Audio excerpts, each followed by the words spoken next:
Hi, welcome to another Guns Contractors video. I'm lucky enough to be on the stand at Balmer with iDig, but I want to talk you through some of the simple things that iDig does that maybe you're not aware of, and maybe you're out on a job site and you need a little bit of help. This one's for you. Tape measure features. Touch the screen, you get your measure up here and you get your tape measure. That will then stay on the screen for you.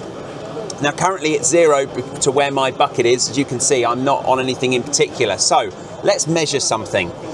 I'll move the bucket over to the edge of this box here. Let's say I want to measure the edge of this box. Appreciate it's a bit of a flexible box. Now, I'm going to 0 my tape measure. Press the button, I'm 0'd. However, that's on the middle of the bucket. Now, I'm trying to measure from the left-hand edge of my bucket. Well, no problem, we can do that. I can click on the bucket and you see how that's now locked to the left-hand side. That's telling me I'm 0'd where I am, on the left-hand edge. We can double check this because if I snap to the right of the bucket, just by doing that, sure enough, 0.31. Well, it's a 300ml bucket, so you know, iDig already knows the width of your bucket, obviously, you've input these things. But I can then move this over to the other edge of the box, and it'll tell me a few things. One, that I've changed height slightly, but we're looking for width here in this instance, which it's saying is 630ml. Really, I should get a tape measure out and check it, but trust me, I use this feature all the time on my jobs, and it's really, really good.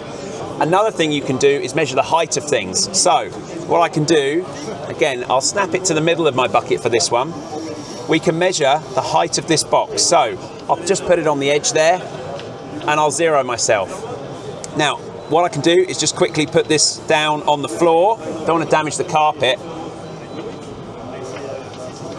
I was never allowed to drive a machine inside, can't damage the carpet. You can now see it gives me not just how far I've moved to the right in this instance, it also tells me then how high that is, which is 600, which makes sense for the depth of this box. So very easy there. Now let me show you the other super good feature of this, which is slopes. So you've got a machine, I'll just move this out the way.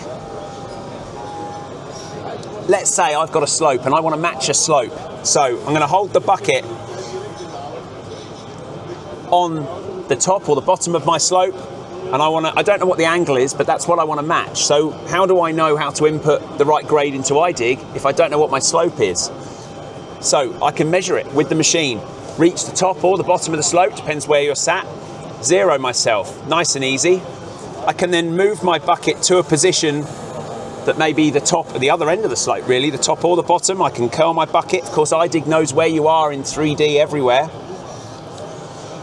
And you can see now where I'm holding my bucket, I've got a slope percentage there of 32%, basically. I can then use that information to input a grade, if I'm doing a single or indeed a dual slope, and match that slope and work to that, which is a great feature. I use that one all the time when trying to match slopes. So yeah, there are a few basic functions that you can do with the tape measure. Don't think, by the way, it's limited here because we're on the stand, but you can do this in 360 degrees. So you can measure a point in one direction, spin 180 degrees over, measure it over there. Trust me, it's just as accurate. Really, really clever. Few quick features for you on the tape measure. Hope that helps you. Thanks for watching. I've got some other iDig YouTube videos, which hopefully are good tutorials for you to watch as well. So hope you have a good iDig journey. Cheers, guys.